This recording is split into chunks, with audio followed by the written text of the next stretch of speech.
Talagang yung sa lyrics talagang mapa-amaze ka sa kabutihan ni Lord. Amen? Amen po ba? Tayo po ba'y na-bless sa awitan? Amen. Praise the Lord. Kung kayo po'y na-bless, pwede ba natin bigyan ng papuri? Clap offering si Lord. Hallelujah. Praise God. No? So, napakasarap magpuri sa Panginoon. So, before po ako dadako sa ating topic, I would like to read 2 Corinthians chapter 6 verse 17. Wala po dyan.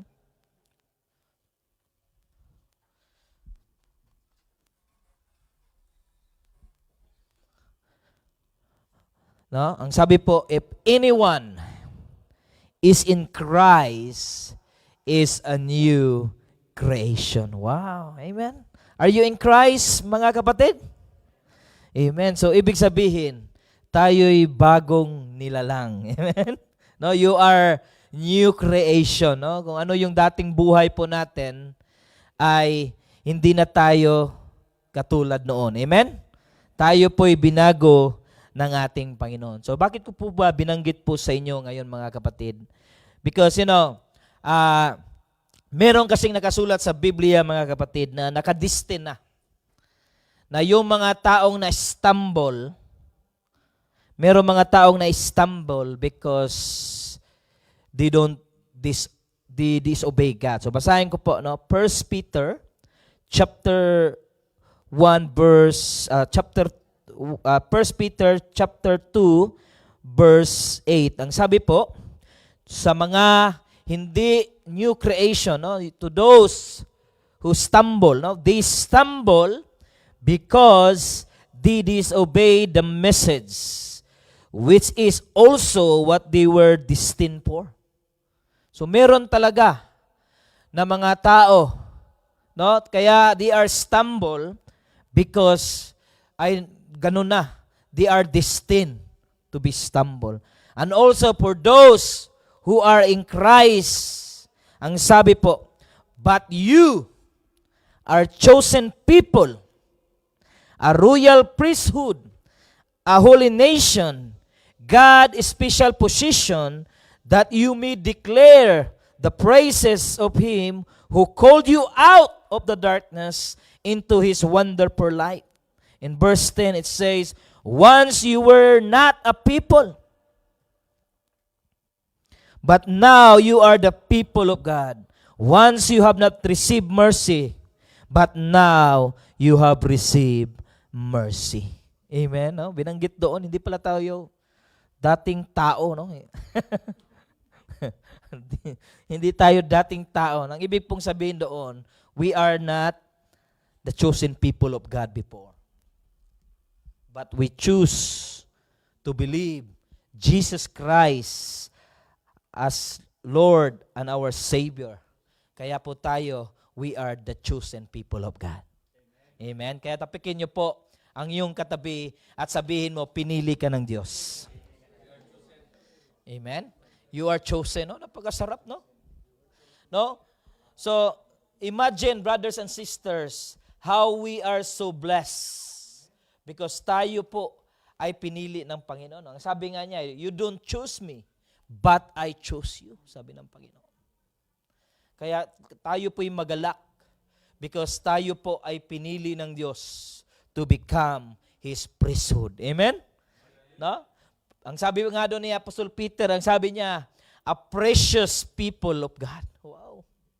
Kaya muli po, tapikin mo niyo po ang iyong katabi, precious ka sa Diyos. Amen? No, napakasarap, no? No? The King of Kings and the Lord of Lords, no? The Creator of everything, no? The Creator of heavens and earth. Ang sabi niya sa atin, tayo'y mga precious, no? Talagang, iwan ko lang sa inyo, ano ba mga precious sa inyo? Siyempre, ako po, ang precious ko po, ang aking asawa. No? Pangalawa, ang aking mga anak. Parang nalulungkot. No? No, precious ang aking asawa. Of course, ang aking mga anak. No, ganun rin po tayo. Meron tayong mga precious. No? But God, we are so precious to Him. Amen? Amen po ba?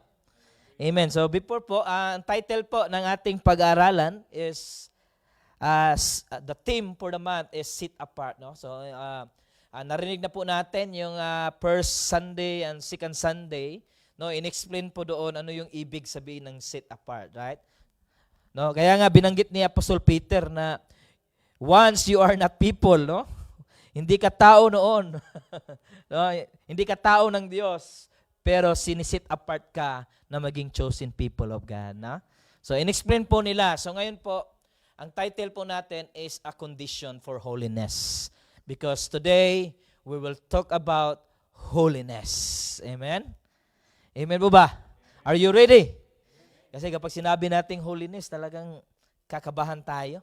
Kasi, no? Kasi inisip natin agad, hindi ako holy, Lord. No? Napakahirap kapag ang pag-uusapan is about holiness because marami tayong sablay sa buhay, right? We have a lot of shortcoming in our lives, no? No, marami tayong mga palpak. No?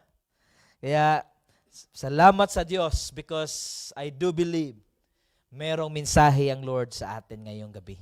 Amen? So, before that, gusto ko lang mag-consensus muna tayo ngayon.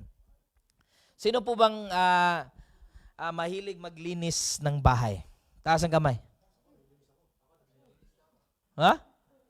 Si Binri. Parang ganun si daddy mo, Binri, sabi niya hindi. No, dito ba? Walang naglilinis ng bahay dito? Ulo?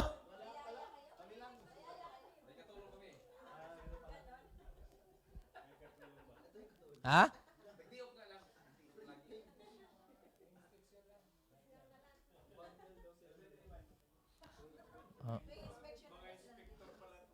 Oh, mga inspektor, no? Sino ba bang naglilinis? Taas ang kamay, be honest. No, siyempre, no? Sa likod, walang naglilinis dyan? Marami. Kasi magtatanong po ako, no? So, kapag kayo po ba ay naglilinis, saan po kayo most often na naglilinis? Saan? Saan banda? Ha? Lounge? Lahat? Si Ate Joy, lahat? Oh, lahat? So, kasama na toilet? Sa labas, kasama? Oh.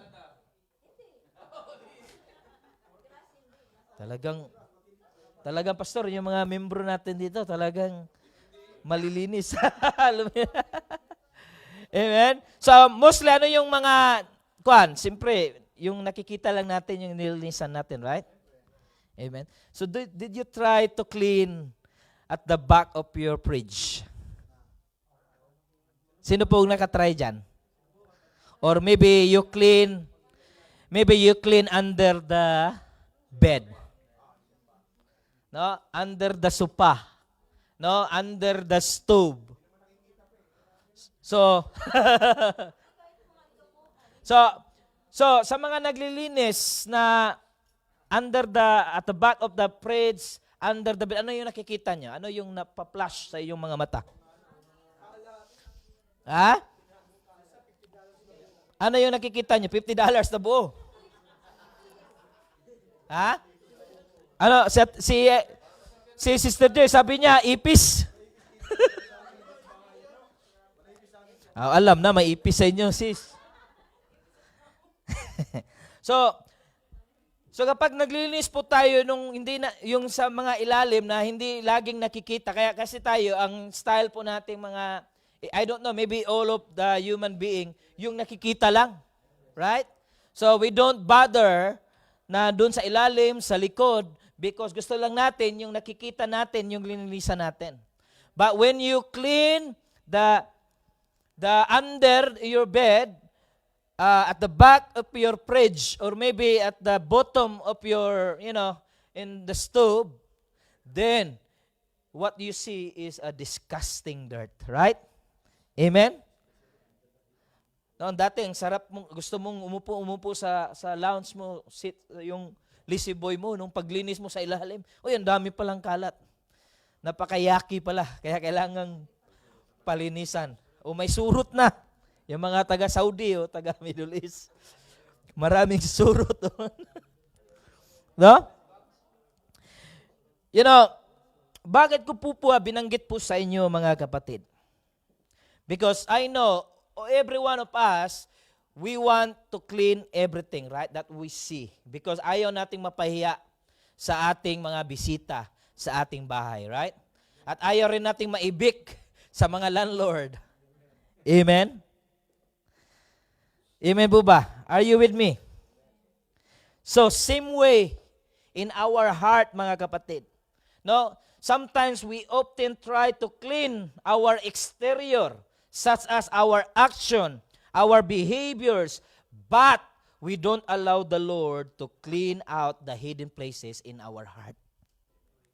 Amen? Amen po ba? No? We try to be good, no?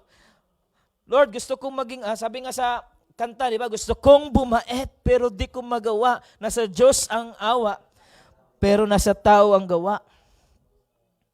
No? Minsan nga, because we try to cover, no? We try to, hindi natin, minsan nga, we see, most often, fault to the other people, right? Minsan nga, lagi nating nakikita yung mali ng ating kapatid. Amen? But you yourself, nakalimutan mo na maybe inside the hidden of your heart, there is disgusting inside. Amen? Amen po ba mga kapatid? Napakasakit, no? Na masakit, parang nakakahiyang pakinggan. Pero yan po ang katotohanan. Amen? Amen po ba? Kasi napakaganda na po ng topic po natin because now we will talk about holiness.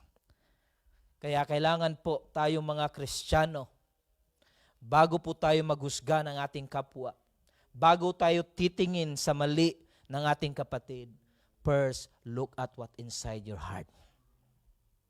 Amen? Baka merong nakatago dyan na hindi kalugod-lugod sa mata ng Diyos. Amen? Preach the gospel of yourself first. Amen? Amen. Parang tahimik, Pastor. No? So next slide po tayo, no? Talagang diretso tayo. Direct to the point. So I will ask you a question, attention question, mga kapatid. Is your heart clean? Wala bang nakatagong dumi dyan? Amen? Do you prioritize holiness in the deepest places where no one else sees? Amen? So check our heart, mga kapatid. Check nyo ang inyong puso. Kasi today, God has a message for us tonight. At ang mensahe po ng Diyos sa atin is to set apart and we must meet the condition of holiness. Amen? So pag-usapan po natin yung ano yung condition to become holy. Amen? So listen mga Kristiyano, no? Kasi ang context po dito, ang message po dito, ang audience po dito sa ating verse is for Christian. No, kaya makinig po tayo mga Kristiyano. Tayo'y tinawag, no? You are called to a life of holiness, not only our exterior, but including in the secret place of your heart.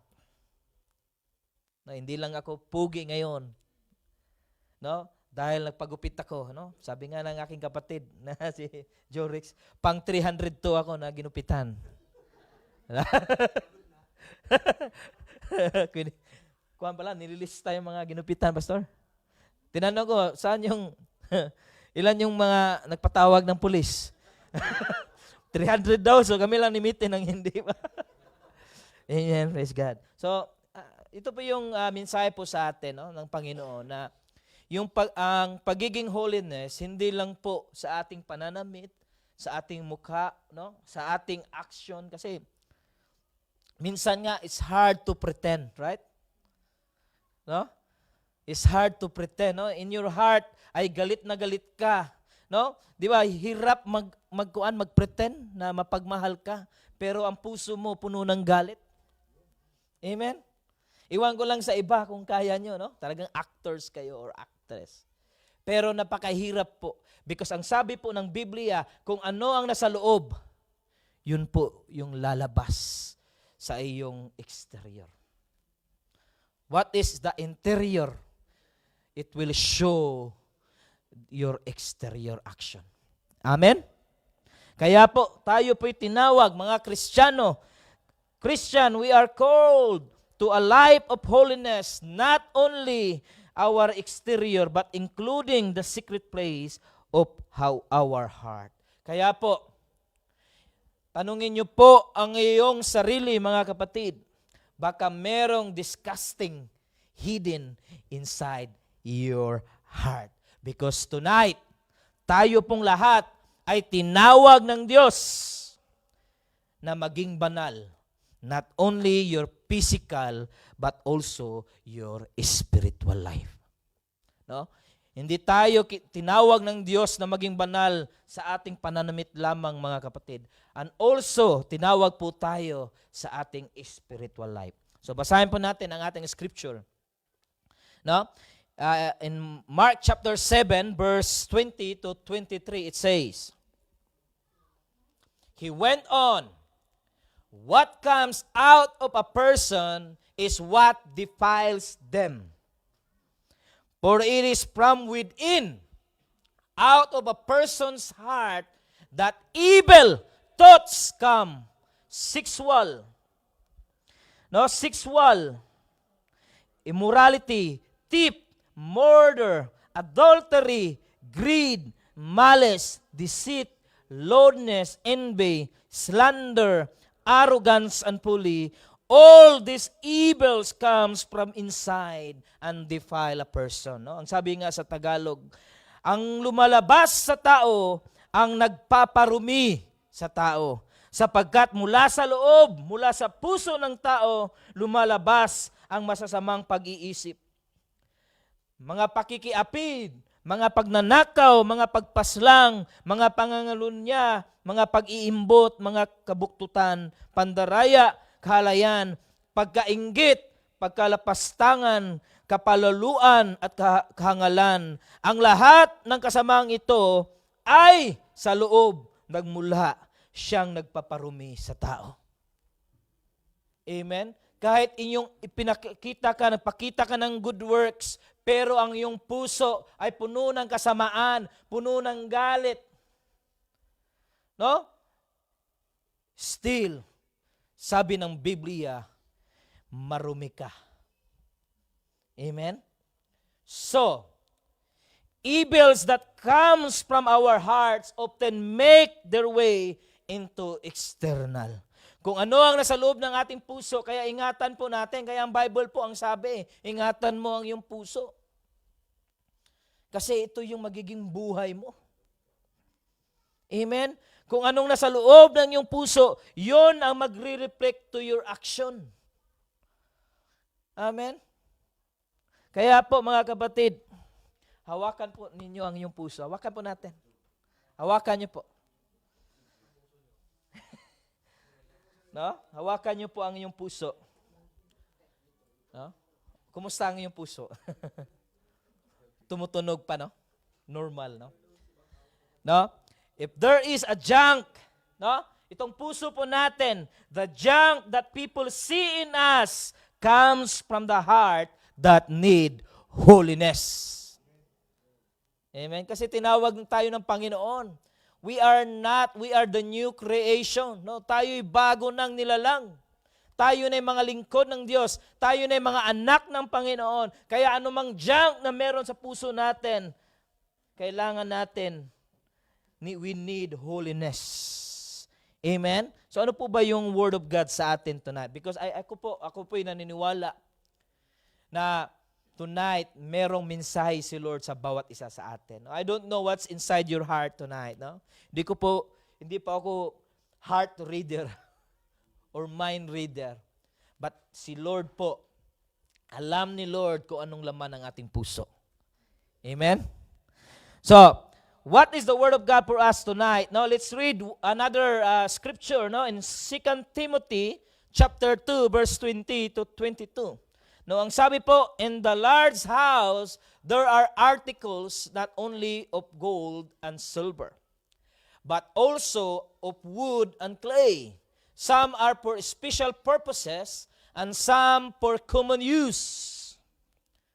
Those who clean themselves from the latter will be instrument for a special purposes, made holy, useful to the master, and prepared to do any good work. In verse 22, flee the evil desires of youth, and pursue righteousness, faith, and peace, along with those who call on the Lord out of pure heart. Listen mga Kristiyano, no? A life of holiness, mga kapatid, according to the scripture, will dictate the quality of a person.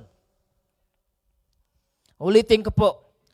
The scripture, no? According to the scripture will dictate the quality of a person. No? Sabi ng Word of God, mga kapatid, kung sino mang naglilinis ng kanyang sarili mula sa kasamaan ay tulad ng sisidlang natatangi, malinis at karapat-dapat na gamitin sa kingdom ni Lord. Kaya sabi niya, pagsikapan mong mabuhay ka sa katwiran at pananampalataya at pag-ibig at kapayapaan kasama ng mga tumatawag sa Panginoon mula sa pusong dalisay. Amen. Kaya sabi niya, pag sumikatan mo na mamuhay ka ayon sa will ng Lord sa buhay mo, mga kapatid. Ayon sa kapayapaan, no? Sabi nga doon eh. No? No, when the fires of life tease us, God used us like a refining fire to create gold and silver. At alam niyo po ba yung wood and clay? Yun po yung itatapon doon sa apoy, no? According sa 1 Corinthians chapter 3 verse 12-15, no? Wala diyan. Ang sabi po, if anyone builds on this foundation using gold and silver, costly stones, wood, hay, or straw, their work will be shown for what it is, because the day will bring it light. It will be revealed with fire, and the fire will test the quality of each person's work. If what has been built survives, the builder will receive a reward. If it is burned up, the builder will suffer loss, but yet you will be saved, even though only as one escaping through the flames. So, yung mga gagamitin po ng Panginoon, yung kapag tinest tayo ng apoy, ay parang isang gold ay isang silver. Pero, kapag yung taong hindi hindi banal, no, hindi tama ang puso, na may tinatago sa puso, no, merong disgusting sa kanyang puso, ay, ang sabi po doon, you will suffer loss. Kaya po, ang sabi po ng Biblia, they urge us to be holy because the God whom we serve is holy. Amen? Amen? Amen po ba? Now, the passage in the Bible, no, is telling us, no, an expressive image of the need for holy lifestyle. Amen? Kaya kung meron pong still na meron kang namuhay ka sa kasalanan, get out. Dapat umalis ka dyan, kapatid. Dapat alisin mo. Because God desire us to be pure vessels that are useful for His kingdom. Because if you continue sinning, God cannot use you in a special purpose. Maybe gagamitin ka sa kabila. No? God will never use you. God will never use you in a special purpose if you're still sinning. Amen? Kasi you are a new creation. You know, bago ka nang nilalang. Because you know, church, you know what is the important of the condition of holiness? You know what's the important? Itong importanteng ito na condition is not unavoidable, is unavoidable. Hindi pwedeng wala. You know what is number one? is obedience. Pakisabi po, obedience. Because if we don't obey by God, cleaning ourselves out through Jesus, and remove the lust of the flesh, we will never be a pure and useful for God's house. Amen? There's only one path. No? There's only one way forwards or towards to holiness is submit to God in obedience and cleanse ourselves of all our unrighteousness. Number one condition is holiness requires obedience. Amen? Can you say to yourself, requires obedience? That is the number one condition that is unavoidable. Kasi hindi ka pwedeng maging holy if you are disobey God. You know what's the first sin of the human? Bakit tinapon sila, inalis sila Eve at Adan doon sa Garden of Eden? You know what's the reason? Disobedience. Kaya there is no path, mga kapatid. The first condition to holiness is you must submit and obey to the Lord. Amen? Amen po ba? So ngayon, how do we apply this in our lives, Pastor? Now, 2 Corinthians, let's read another scripture. Now, 2 Corinthians chapter 7, verse 1, it says, therefore, since we have this promise, ang pangako po ito, kapag meron po tayong mabasang therefore, ibig sabihin, meron pong sinabi bago niyan. Ang pangako po dyan, literal, basahin muna natin. Therefore, since we have this promise, dear friends, let us purify ourselves from everything that contaminates body and spirit, perfecting holiness out of reverence for God. Ang sabi po doon, everything, let us purify ourselves from everything. Walang specific na sinabi, kundi ang sabi, you yourself must purify everything that contaminates the body and spirit. Sabi doon. Ang context po niyan is before that verse, in the future, ang sabi po, may pangako si Lord Jesus sa mga Kristiyano. Ang pangako po ng Panginoon is the future resurrection of Jesus Christ and our new life with Christ. Because of the promise of the new life of Christ, sabi ni Apostol Pablo, ang sabi niya, linisin ninyo ang inyong mga sarili sa lahat ng nagpaparumi ng inyong katawan at ng iyong espiritu. So ang sabi niya, yung nagpaparumi ng iyong katawan at iyong espiritu. So ibig sabihin, in our flesh and our spirit, yung nagpaparumi, ang sabi ni Apostol Pablo, because ang pangako ng Panginoon, to those who purify themselves, physical and spirit, will become,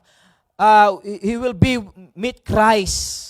And Christ will give them a new life. Amen? Kasi kung meron ka pang mga contaminated sa iyong puso, mga kapatid, isurrender mo yan sa Diyos. Kasi kailanman, sinong kakain dito na pagkain na may contamination? Sinong gustong kumain na may contamination? Wala, right? Kasi baga malason pa tayo. Ganon rin po ang pagiging Kristiyano. Hindi po sinabi ng Panginoon na we are a Christian, we are never sin. But still, every day, we will sin every day. But ang pangako po ng Panginoon, if there's something contaminates your body, you need to purify, you need to remove. Amen? Remove that, any sins, physical and spiritual. Because the scripture says that when you purify yourselves, we become holy. Amen? Ganun lang pala. Ang condition ng Panginoon, obey the word. Obey the word of God. And then, purify all that contaminates your physical and your spiritual. And then, you become holy. Amen? So ngayon, another crucial question sa ating lahat. Next slide. So, what things exist in your life that are contaminating purity and holiness in your heart? Amen? Kayo na po ang sasagot dyan sa Diyos. Because I do believe, yan po ang tanong sa atin ng Panginoon. What things exist in your life that are contaminating your purity and holiness in your heart? Amen? No, like sinabi ko po kanina mga kapatid, whatever's in your heart will flow out of your life. Kung ano yung nasa loob mo mga kapatid, yun ang buhay mo. Amen? So next slide, ang sabi po, if your heart is pure and spirit-led, you will produce good fruit. So ano po yung fruit? Ano yung fruit? Anyone? Ano yung fruit of spirit? Love, peace, joy, self-control. Right? So good fruit is a good fruit, right? Gentleness. Pero ang sabi po, but if you are sick and contaminated, it will produce rotten fruit. Amen. Bulok ang lalabas sa iyo, kapatid. Wala kang peace, wala kang love. Because your heart is contaminated. Kaya don't expect, if there's something in your heart that is not pleasing the eyes of God, no, hindi pleasing sa mata ng Diyos, or maybe you are still living in sin, ang lalabas po sa iyo is rotten fruit. Instead na pag-ibig, ang lalabas sa iyo, hate. Galing ni Neil. No? No, instead na peace, anong lalabas kapag rotten fruit? Instead na peace, kundi hatred. Amen? Amen po ba mga kapatid? No? Tandaan po natin, doon mo makikita yung tunay na Kristiyano sa bunga, no, sa fruit. Marami kasing magsasabi that they are Christian, no? They are Christian, no? God is they are, no? Yung iba nga propeta, no? Yung iba appointed son of God. No, yung iba mga propeta sila, prophetess. Pero isa lang po, doon natin makikita ang isang tao sa kanyang bunga. Tignan niyo po ang kanyang buhay. If he have as produce a good fruit. Amen? Kasi makikita mo sa tao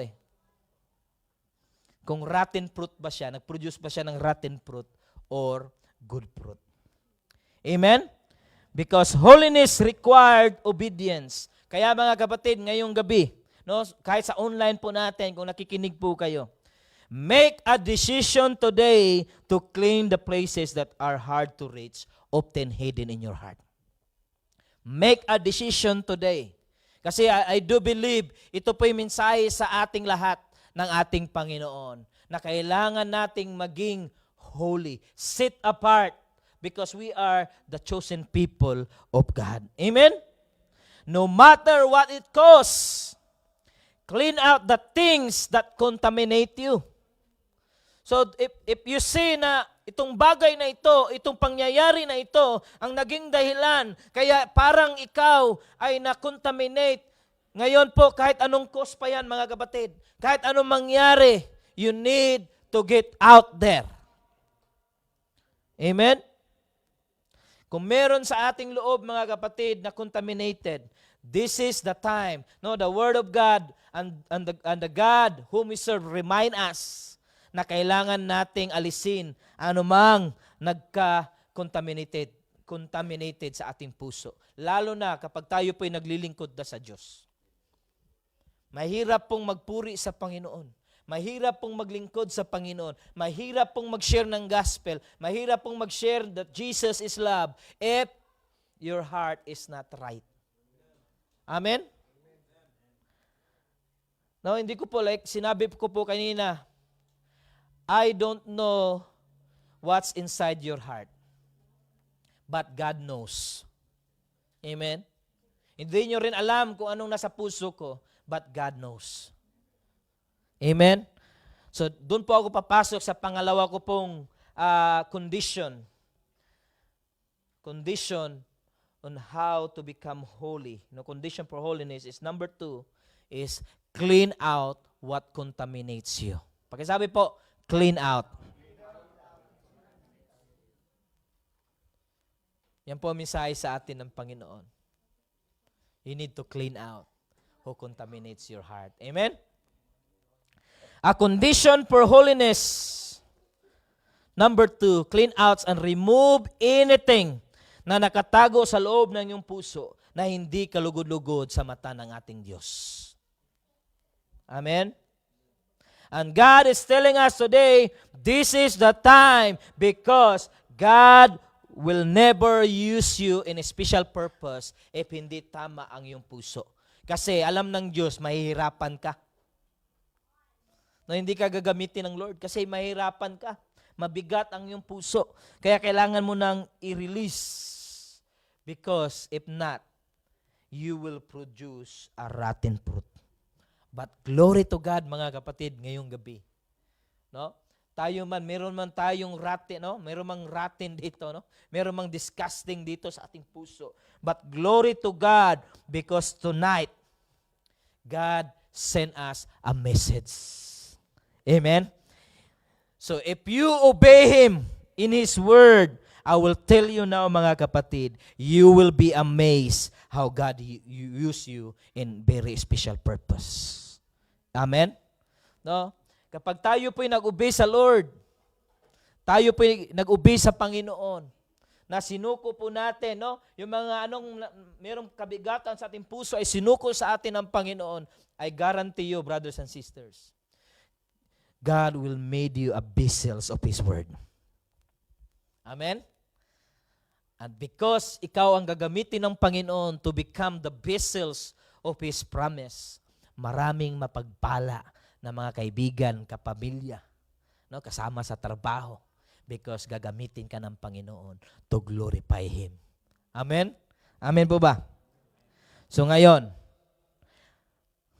huling tanong, no? Huling tanong na yata ito. How do we respond to the message of the Lord today?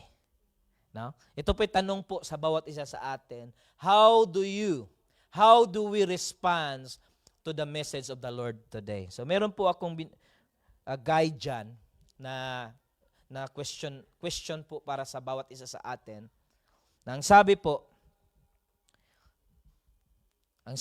is, why it is tempting to overlook the hidden parts of our lives that need clean. No, bakit po minsan napakahirap, no? Napakahirap nating magpalinis sa Panginoon sa ating puso, no? Madali tayong mag-judge ng mali ng ating kapwa, pero ikaw mismo parang mahirap sa iyo na palinis sa Diyos, no? Parang nahirapan kang ibigay sa Panginoon. No? You know what's the reason why parang nabibigatan tayo? You know what's the reason? Alam niyo po ba anong reason? Bakit minsan talagang madali tayong makakita ng mali sa kapwa, pero sa atin hindi, no? Pero parang mahirap aminin. No, minsan marami tayong mga excuses. No, minsan tinatago natin in our action, no? Tinatago natin. Pero alam niyo po ba anong reason bakit nahirapan yung mga Kristiyano? Because the devil knew when you become holy, there's something, miracle wonders will happen into your life.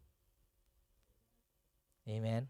Binanggit ko po ito nung last preaching ko po. God will never force us to obey Him. Hindi tayo ipo-force ng Panginoon to obey Him.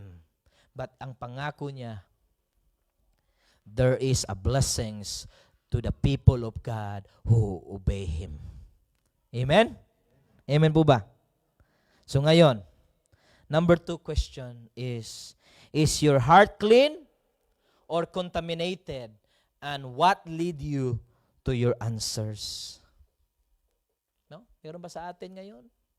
Na yung puso mo ay na-contaminated o malinis naman? What lead you to your answers? And number 3, what does obedience look like to you right now? Number 4, how can you clean out what contaminating you this week?